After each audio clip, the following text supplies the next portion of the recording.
नमस्कार मेरे प्यारे साथियों, study with Anup sir channel में आपका हार्दिक स्वागत है। आज का हमारा टॉपिक है हिंदी। हिंदी में टॉपिक है हिंदी वर्णमाला। तो वर्णमाला क्या होता है, इसकी ज़रूरत क्यों पड़ी, तो आज हम बात करते हैं हिंदी वर्णमाला। तो वर्णों का व्यवस्थित समूह वर्णमाला कहलाता है। अब वर्णमाला के अंतर्गत एक वर्ण तालिका आती है जिसमें दो भाग होते हैं, जिसके स्वर और दूसरा भाग होता है व्यंजन। तो स्वरों को दो भागों में बांटा गया है। नंबर एक ह्रस्व स्वर और दीर्घ स्वर। ह्रस्व स्वर कोई मूल स्वर कहते हैं। अब ह्रस्व स्वर में आता है चार आता है अ ई उ रे। अ ए ओ और रे, इसके अंतर्गत चार आता है। ह्रस्व स्वर कोई मूल स्वर कहते हैं। और दीर्घ स्वर के अंतर्गत आ ए उ, आ ई उ,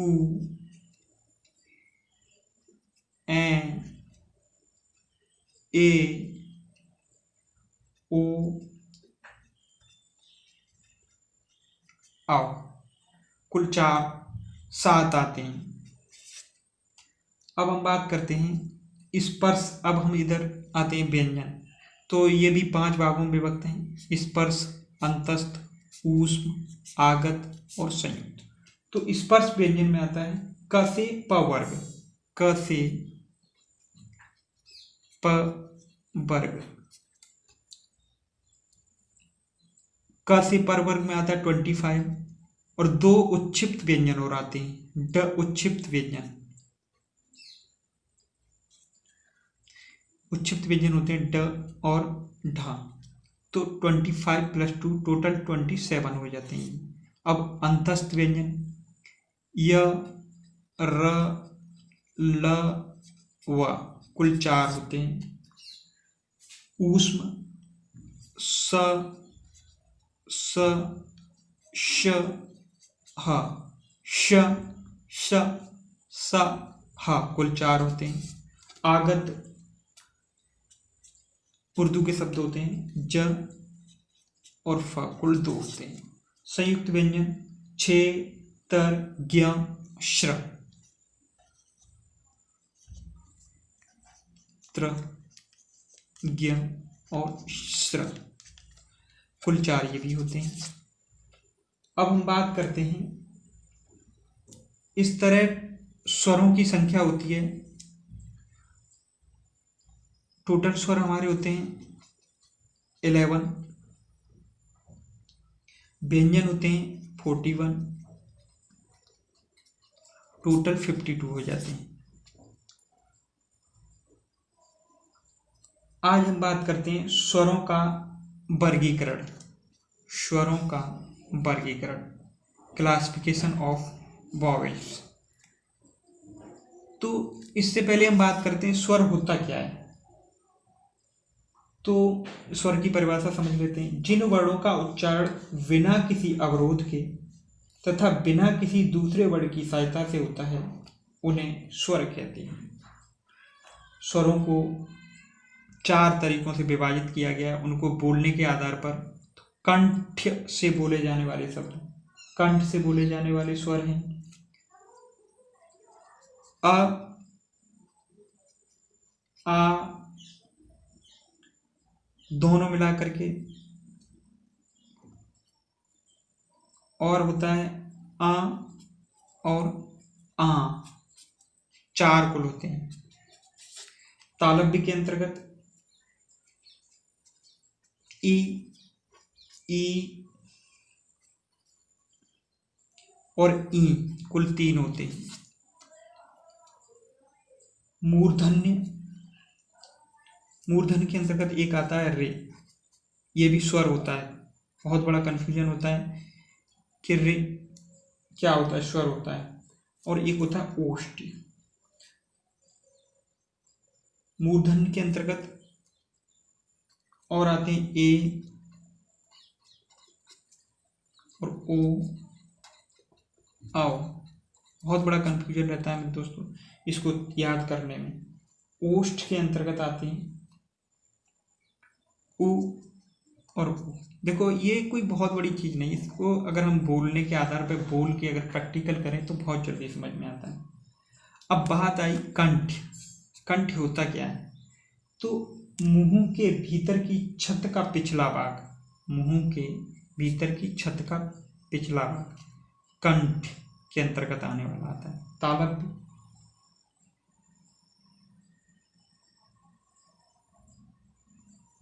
सॉरी कंठ नहीं, ये तालव्य होता है, मुंह के भीतर की छत का पिछला भाग। कंठ तो सब लोग जानते हैं, कंठ तो कंठ होता है।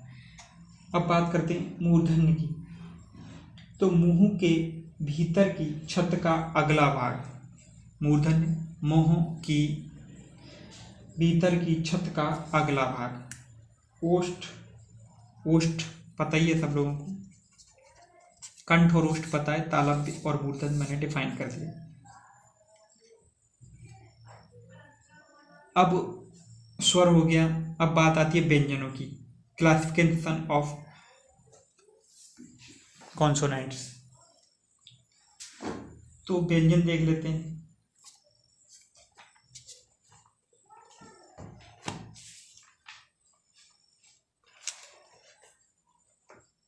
अब देखिए व्यंजन कैसे बोले जाते हैं, व्यंजनों का उच्चारण स्थान देख लीजिए। कंठ, इसमें क्या होता है, एक वर्ग होता है, एक वर्ग, ये समझ लीजिए यहाँ से, एक वर्ग, इसे बोलते हैं हम क च ट त प। कुल 5 होते हैं। क से लेकर इसमें आता है यहाँ तक, इसमें आता है यहाँ तक, इसमें आता है ना, इसमें आता है ड़ तक, और इसमें आता है म तक। यानी क से लेके यहाँ तक, च से लेके यहाँ तक, ट से लेके न तक, और त से लेके अड़ तक, और प से लेके म तक। इसे बोलते हैं हम वर्ग। तो कंठ से बोले जाने वाले वर्ग या कंठ का उच्चारण स्थान किन वर्गों से मिलकर बनता है? तो देखिए कंठ से बोले जाने वाले व्यंजन है क, ख, ग, घ, ण, य। मूर्धन्य च, छ, ज, झ, य। च, छ, ज, झ, य। अब हम बात करते हैं दंत। ट, ठ, ड, ढ, ण। ट, ठ, ड, ण।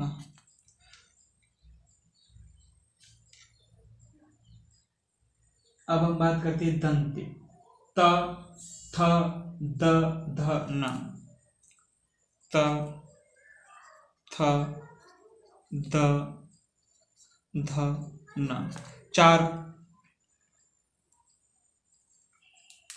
5 अक्षर आते हैं हर वर्ग के साथ।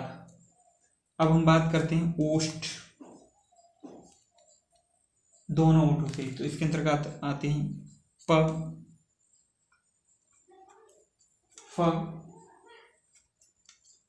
ब, भ, म।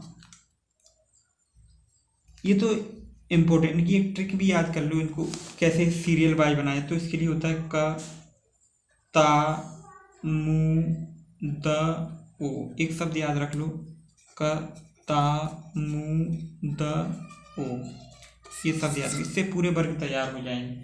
अब हम बात करते हैं वर्तस्य। वर्तस्य क्या होता है, दंत प्लस मसूड़ा से बोले जाने वाले, तो इसके अंतर्गत है स र ल। ये शब्द याद कर लो, यानी वर्तस्य से मतलब होता है बात, और ये शब्द स र ल मिलकर बन गया सरल, यानी कि बात सरल है। इसकी ट्रिक है तंतुष्टि, ऊपर के दांत प्लस निचला ओठ, इसके अंतर्गत एक ही वर्ड आता है वह, केवल वह।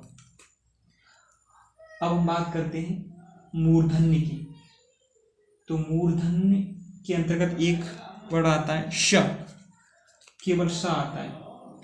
अब स्वर यंत्री, ये बहुत इंपॉर्टेंट है। स्वर यंत्र कंठ के भीतर स्थित, स्वर यंत्री होता क्या है, कंठ के भीतर स्थित होता है। इसमें एक वर्ड आता है ह। अब हम बात करते हैं उच्छिष्ट व्यंजन की, जिनके उच्चारण में जीभ ऊपर उठकर झटके के साथ नीचे को आए, उच्छिष्ट व्यंजन कहलाता है। ड और ढ कुल दो होते हैं, ड और ढ।